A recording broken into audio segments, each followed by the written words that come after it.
आजकाल मी एक ड्रिंक सुरू केलं आहे, ते म्हणजे असं कॅरट आणि बीटरूटचं ज्यूस. त्याच्यामध्ये लिटल बिट जिंजर टाकते. अगोदर वाटलं होतं की हे कसं लागेल, पण आता मी रोज पिते. जवळपास 5-6 दिवस झालेले आहेत आणि हे टेस्टी नाही आहे अजिबात, पण तरी पण हे खूप हेल्दी आहे आणि मला मायग्रेन असल्यामुळे मी जवळपास फ्रूट्स आणि ज्यूस घ्यायचा खूप जास्त प्रयत्न करते.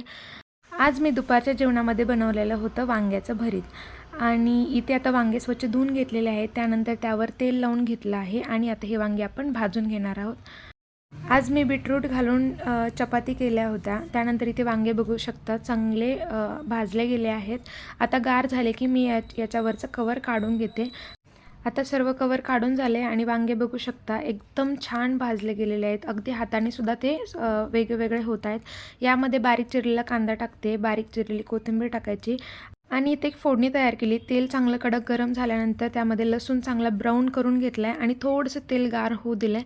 त्यामध्ये लाल तिखट आणि हळद टाकलेलं आहे आणि आता चवीनुसार मीठ टाकायचं आहे आणि आता हे सर्व आपण एकजीव करून घ्यायचं आहे. इथे आपण वरून लाल मिरची जरी टाकली ना तरी चालते, पण तेलामध्ये कडकडून टाकल्यानंतर एवढं तिखट लागत नाही जेवढं वरून आपण लाल मिरची टाकून खातो तेव्हा.